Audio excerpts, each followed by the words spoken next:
इंदौर में beauty cosmetic व्यापारी प्रतिबंधित ई सिगरेट बेच रहा था। इसी के साथ ही कई नशीली वस्तुएं क्राइम ब्रांच के द्वारा जब्त की गई है, जिसकी अनुमानित कीमत 10 लाख रुपए बताई जा रही है। फिलहाल पकड़ा युवक से क्राइम ब्रांच पूछताछ में जुटी हुई है। पूरे मामले में जानकारी देते हुए एडिशनल डीसीपी राजेश डंडोतिया द्वारा बताया गया कि मुखबिर से सूचना मिली थी कि महारानी रोड पर ब्यूटी विला नामक कॉस्मेटिक दुकान से नशीले पदार्थ बेचे जा रहे हैं। जिसके बाद पुलिस टीम मौके पर पहुंची तो छानबीन के दौरान 304 ई सिगरेट, 560 हुक्का फ्लेवर हुक्का के 30 नग सहित कई नशीला पदार्थ बरामद किया गया, जिसकी अनुमानित कीमत 10 लाख रुपए बताई जा रही है। पुलिस द्वारा मौके से उमेश नामक युवक को भी पकड़ा गया है, जिससे पूछताछ की जा रही है ताकि वह यह सामान कहां से लेकर आया इसका खुलासा हो सके। रानीपुरा में एक कॉस्मेटिक की दुकान है, जिसको कि ब्यूटी विला के नाम से है कॉस्मेटिक की दुकान, और इसमें जो उमेश जो व्यक्ति है, उमेश नाम का एक व्यक्ति है, वो उसको चला रहा था और उसका गोदाम ऊपर ही था।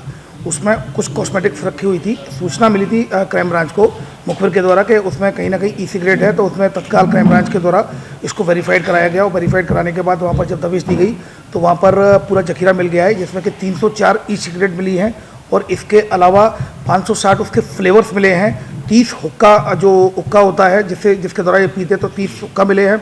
इसके अलावा लगभग 12 किलो के करीब जो लिक्विड में जो फ्लेवर्स मिले हैं, और इसके अलावा 30 पैकेट बॉक्स जिसमें 1 से 1.5 किलो के करीब चारकोल होता है, तो वो चारकोल के वो पैकेट मिले हैं। कुल मिलाकर 10 लाख से ऊपर का माल बरामद हुआ है। ये बेसिकली जो prevention of e cigarette act 2019 के तहत इसमें FIR की जाकर आरोपी को हिरासत में लिया जाकर पूछताछ की गई थी। इसके द्वारा ये बताया गया था कि ये भोपाल से लेकर आता है, भोपाल में जिस व्यक्ति से लेकर आता है उसको भी आरोपी बनाया गया है इसमें।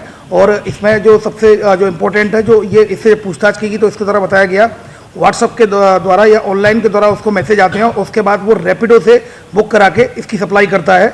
फिलहाल और पूछताछ की जा रही है। पूछताछ के आधार पर वैधानिक कार्रवाई रैपिडो के आधार पर और ये किन किन कस्टमरों को बेचता था उन पर भी कार्रवाई क्राइम ब्रांच के द्वारा की जाएगी। रैपिडो वाले को भी अभी चूंकि रैपिडो का भी कॉन्टैक्ट नंबर नहीं मिला है, जैसे वो मिलेगा तो अगर उसकी नॉलेज में होगा, चूंकि ये पैकेट बना के उसको बेचते थे रैपिडो के द्वारा, चूंकि पैकेट था अंदर, वो रैपिडो चालक को पता नहीं होता है सामान्यतः कि उसके अंदर क्या है, पार्सल के रूप में वो सप्लाई करते हैं। लेकिन अगर इस तरह किया जाएगा तो उसको भी आरोपी बनाया जाएगा। अभी फिलहाल उमेश नानक शाही एक आरोपी बनाया गया है, और इसके अलावा जो भोपाल से लेकर आता है उसको भी आरोपी बनाया गया है। पंकज, भोपाल में पंकज नाम का व्यक्ति है, जिससे कि ये खरीद कर लाया। यस, भंवरपुआ में जो जिसके खिलाफ कार्रवाई हुई है वही उसी से ही भोपाल से लेकर आना बताया है इसके द्वारा।